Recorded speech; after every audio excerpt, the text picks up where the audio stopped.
I was raised a Catholic.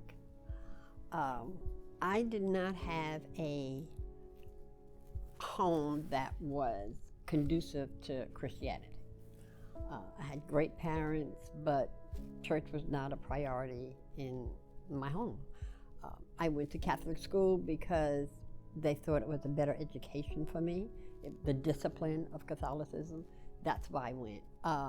And once I started public school, I still went to religious instructions because they just felt it was something as a child that would benefit me.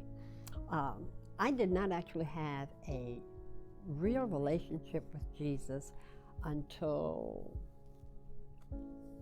I guess I was well in my 30s. And a friend invited me to church. I went and was moved. I heard things I had not heard before about the Christian relationship, and I accepted. It's been a whirlwind. It's been wonderful to be a Christian.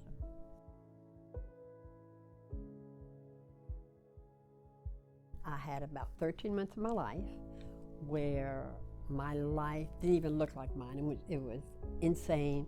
It's like somebody flipped the script on me. I buried my hero, my dad. Then I buried my mother. And my perfectly healthy husband of 50 years went to the hospital, and 2 weeks later I had to make the decision to disconnect his life support. I prayed for my husband's recovery. It did not happen. But I also knew that because I serve a good God, a faithful God, He honored what I asked for. He just didn't honor it the way I wanted Him to honor it. Remember thinking one night about 2 o'clock in the morning, okay, where are you? What is going on? And He said, I'm right here. I felt in my spirit. He said, I am right here. I am with you. We'll get through this together.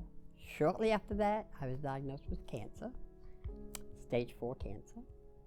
And this is all within maybe a 13-month period of time.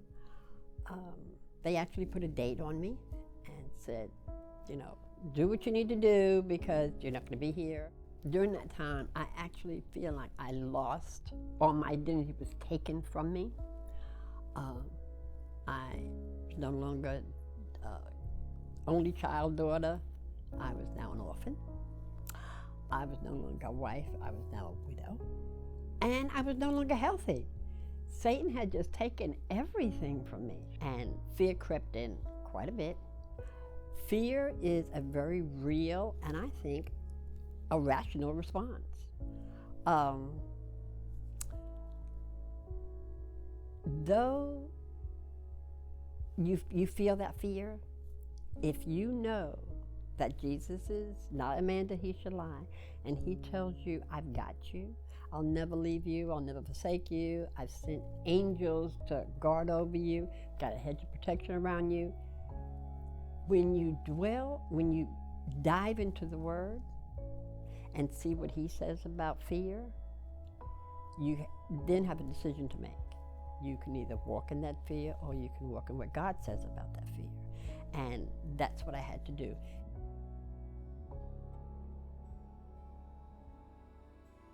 I had to check my environment.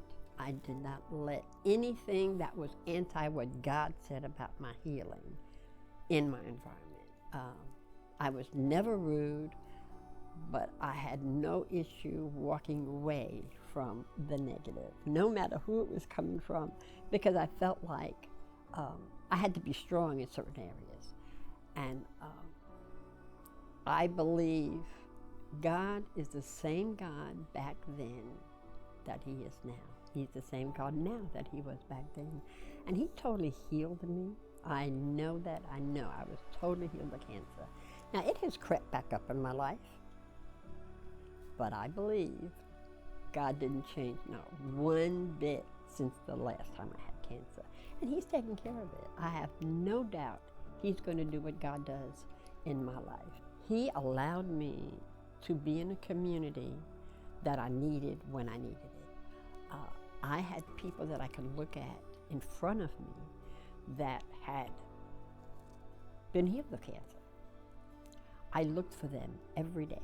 When I went to church, that's who I wanted to sit beside, because I knew God put them there as a testimony to me. And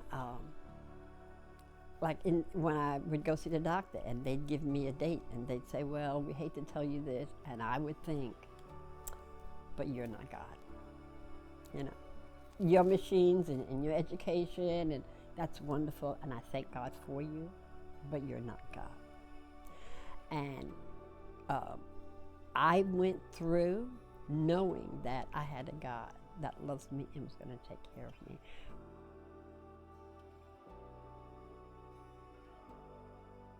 Find out who God is in your life, who He wants to be. He's not going to overtake you, but He wants to be there for you. No matter what your journey is, no matter how hard it is, you do not have to walk it alone.